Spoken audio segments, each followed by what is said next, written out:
Hola mis queridos amigos, nuevamente con ustedes, su doctor Tigre, el que ronca en esta negra noche neoliberal latinoamericana, sudamericana, ecuatoriana, un consejero de internautas que dice saber más por viejo y por médico que ha trabajado en los campos de la Amazonía, los Andes y el Pacífico de la costa ecuatoriana que por cualquier otra cosa.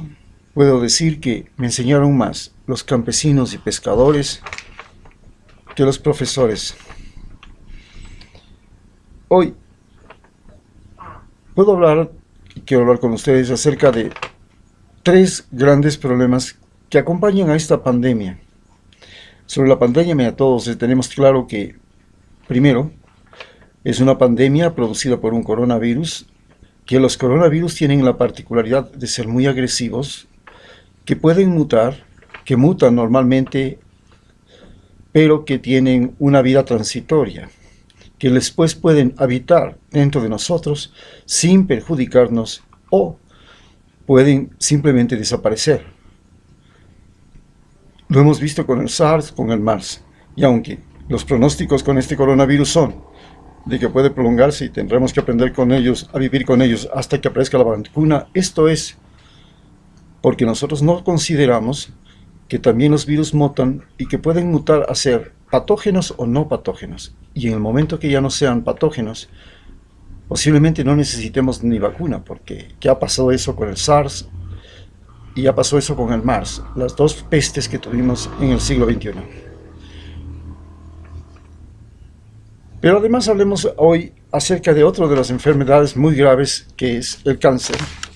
Cáncer que ya se ha llevado en apenas 7 meses a dos de mis hermanas, a una de quienes la dediqué a la última, que murió hace 2 días, una poesía para recordar a ella que es madre de dos niños, de dos muchachos ahora, lo que significa la vida. Y por eso digo, el milagro de la vida tiene un día especial en que a las madres del mundo las podemos venerar. Los besos y los abrazos, los recuerdos y el amor se convierten en la flor que en mayo vemos llegar. Es un volver a empezar ese círculo protector de ilusiones y emociones que a diario vemos brotar. El cáncer, las enfermedades cardiovasculares, increíblemente el homicidio, son quizás los problemas más dramáticos que vive América Latina. Por supuesto, si hablamos de las enfermedades cardiocirculatorias, no podemos culparle todo al corazón, sino que en esa clasificación se incluyen todos los pacientes que mueren por vejez, porque a todos los pacientes que mueren por vejez les da paro cardiocirculatorio. Entonces, es un dato que no describe exactamente el problema.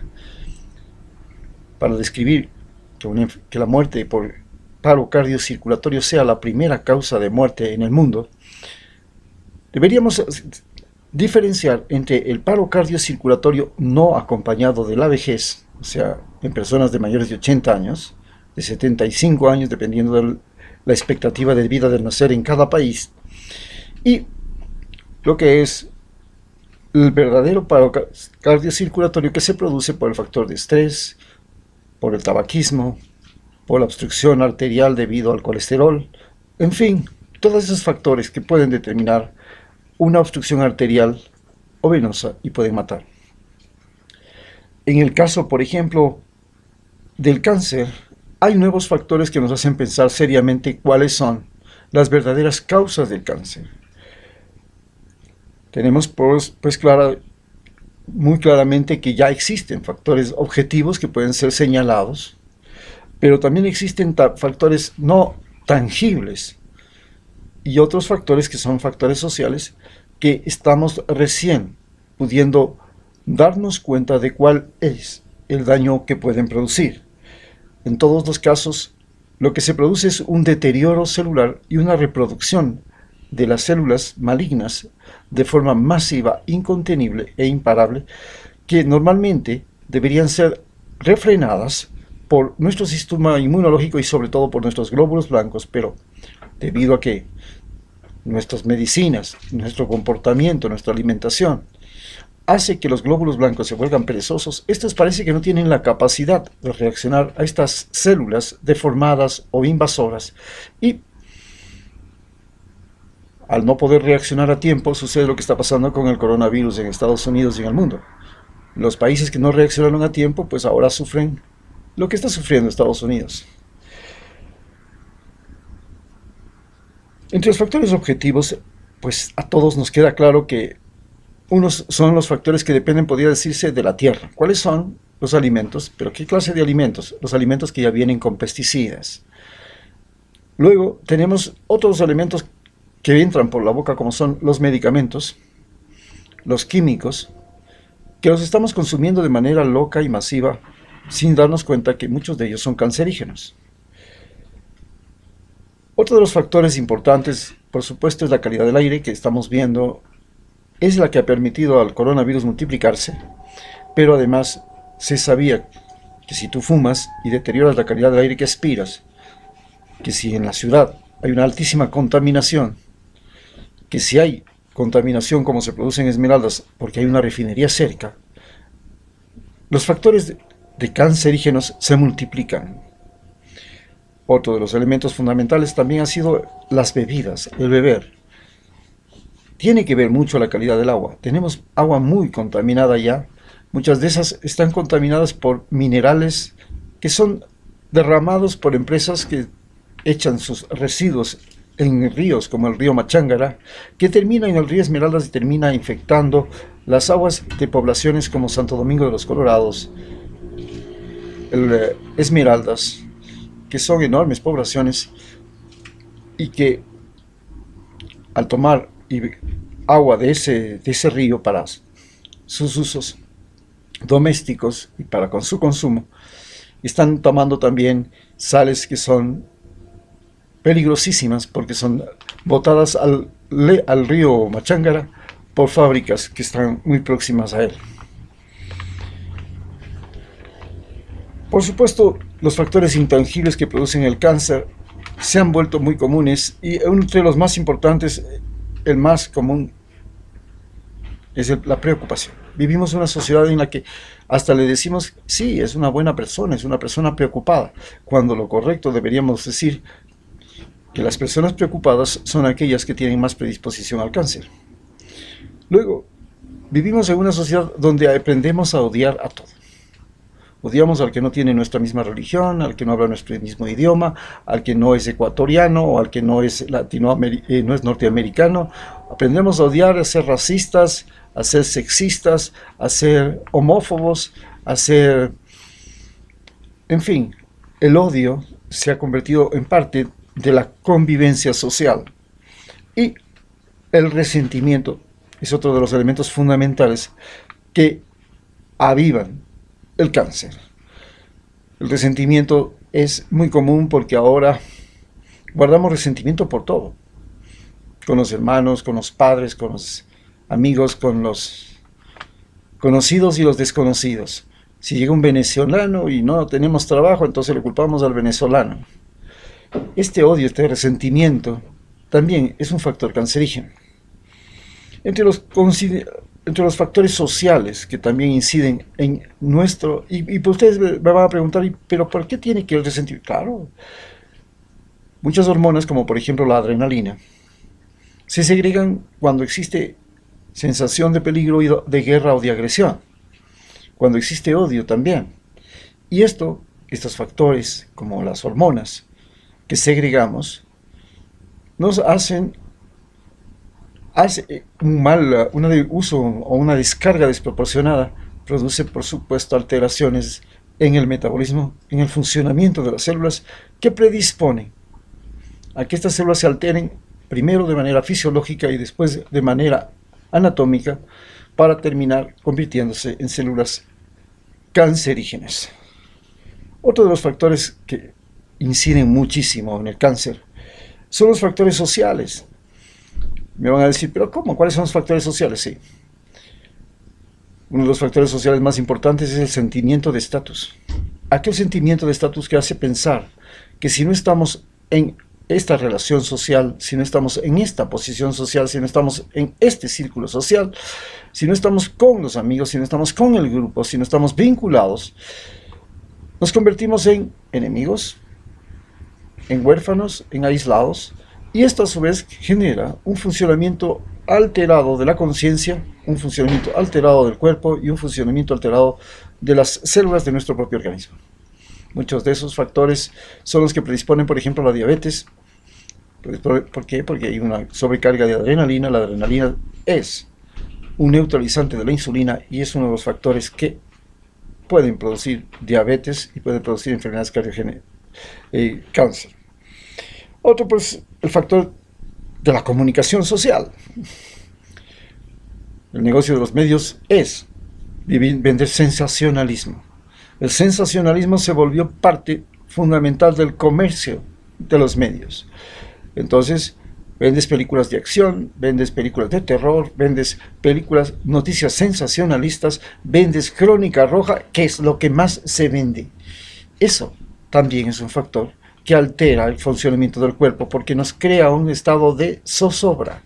El estado de zozobra, de incertidumbre, de temor, es uno de los factores cancerígenos y es el gran negocio de los medios de comunicación. Finalmente, está el estrés que se vive porque el sentido del tiempo se ha complicado. Pensamos que el tiempo es oro y el oro es dinero y el tiempo es dinero, pero no vivimos en realidad el tiempo, vivimos el momento, pero además el tiempo se mueve a otra velocidad. Hay una distancia entre la comprensión del tiempo por la edad. Es diferente la percepción del tiempo de acuerdo a la edad que tenemos. Y en segundo lugar, es diferente la percepción del tiempo de acuerdo al lugar en que vivimos. Si vivimos en el campo, el tiempo tiene otra velocidad. Si vivimos en la ciudad, el tiempo tiene otra velocidad. Y si vivimos en una metrópoli, si vivimos en Bogotá, si vivimos en Frankfurt, si vivimos en Nueva York, donde los vehículos en las carreteras se mueven a más de 100 kilómetros por hora, entonces vivimos otros tiempos y otras velocidades. Esta alteración de la percepción del tiempo también es uno de los factores que incide directamente en el cáncer. Porque nosotros biológicamente tenemos un tiempo, pero socialmente tenemos otro. Este descompás, esta desfase entre los tiempos en que vivimos y los tiempos que nos rodean, predisponen a que el cuerpo viva en una especie de desorden, donde el metabolismo, el funcionamiento cardíaco, el funcionamiento circulatorio, no están conforme a la relación que debería haber entre el tiempo personal con el tiempo social. Todos los casos, lo que siempre va a producirse es un deterioro celular, y ese deterioro celular se caracteriza porque hay una mala respuesta por parte de los glóbulos blancos para defender y por parte de cada una de las células de los órganos afectados, que se sienten indefensas ante propias células que se trastornan o células invasoras. Es como si de la noche a la mañana, en una sociedad, todos se volvieran pandilleros en el pueblo. Y el momento en que todos se vuelven pandilleros en el pueblo, la gente común y corriente no sabe qué hacer. Y tienen que hacer lo que hacen los centroamericanos, largarse de sus países o comenzar a matarse entre las gentes del mismo barrio, los que quieren la paz y los que no quieren la paz. Eso mismo es el comportamiento del cáncer. Por supuesto, nos falta hablar del último de los elementos que llama la atención y que es muy propio de América Latina, de Sudamérica, el homicidio. Bastantes de las protestas, después de las protestas de octubre, en toda América Latina se prendieron las protestas de las mujeres en todo, incluido desde Estados Unidos hasta la Patagonia. Famoso Me Too en Estados Unidos y acá. El violador eres tú. Entonces se convirtieron en el himno de protesta de las mujeres en América Latina porque el femicidio y en general los homicidios se volvieron lo más común. Basta con que nos imaginemos lo que es la guerra del narcotráfico entre pandillas, entre carteles en México, o lo que está pasando en Centroamérica con las maras, y vivir lo que se está viviendo en Guayaquil o se vive en Río de Janeiro, en las favelas, para entender cómo el homicidio se convirtió en una de las principales causas de muerte en América Latina. ¿Cómo llegamos a pensar que la vida no vale nada en nuestro país, en nuestro territorio, en nuestro mundo? ¿Cómo fue posible? Eso fue porque primero se pensó que la violencia era el camino. Pero como la violencia no podía ser contra un ejército poderoso y armado, un ejército como el ejército español, y teníamos que enfrentarnos a un ejército como el ejército norteamericano que nos aplasta en un suspiro, la violencia se volvió contra nosotros mismos. Y hoy la violencia es un odio entre vecinos. Todo se parte de la inseguridad. Si yo no como, tú no comes. Si yo sufro, tú sufres también. Si a mí me va mal, a todos nos tiene que ir mal. Eso se convirtió en el himno sagrado de los delincuentes. Alentado además por el negocio de los medios, vender películas donde todo el mundo dispara, donde todo el mundo tiene armas, donde todo el mundo mata, donde las series policiales se convierten en las series que más venden. Lo que más se vende también son las noticias policiales, donde la violencia se convirtió en parte del pan nuestro de todos los días, convertido en películas, en films, en dramas, en todo. Finalmente nuestro entorno se convirtió también en algo complicado, porque si tú puedes comer, si tú tienes que salvar la vida de tu hijo quitando la vida de otro, pues lo harás. Si tú tienes que salvar a tu mujer robando, lo harás. Y si para robar tienes que jugarte la vida, lo harás. La venta de armas, la facilidad de tener y de disponer de armas, como en el caso de los Estados Unidos, y en el caso de armas blancas, como en América Latina, también es otro de los factores que ha creado una cultura, la cultura de la violencia. Ya la violencia se ha convertido en cultura. Se piensa que el vivo vive vive y el débil perece. Es hasta en las series de animales que se hace creer eso, y es una mentira. Porque la diferencia entre las sociedades silvestres y naturales, donde en realidad el más fuerte sobrevive y el débil perece, no sucede en las sociedades humanas. Porque el virus, aparentemente chiquitito, todos le podríamos despedazar de acuerdo al tamaño que tiene, sin embargo nos está despedazando. No hay pequeño, no hay enemigo pequeño. Y entonces, esta mentalidad de que el más fuerte se impone sobre el más débil, el más grande sobre el más pequeño, no funciona. El más pequeño también puede matar. Y en este duelo que vivimos en América Latina, donde no solamente es la falta de recursos, sino la codicia, la ambición, que nos trajeron los españoles desde el día que llegaron y nos metieron en nuestra conciencia. Ellos eran unos ladrones que vinieron a robarnos, y desde ese día hasta el día de hoy, si no son españoles, son norteamericanos que vienen con sus transnacionales a robarnos, son piratas ingleses que vinieron a robarnos, son piratas franceses que vinieron a robarnos, son gente de todo el planeta Tierra que encuentra en América Latina el botín, y que finalmente, cuando encuentran el botín, convierten a nuestros países en un infiernillo. Muchas gracias.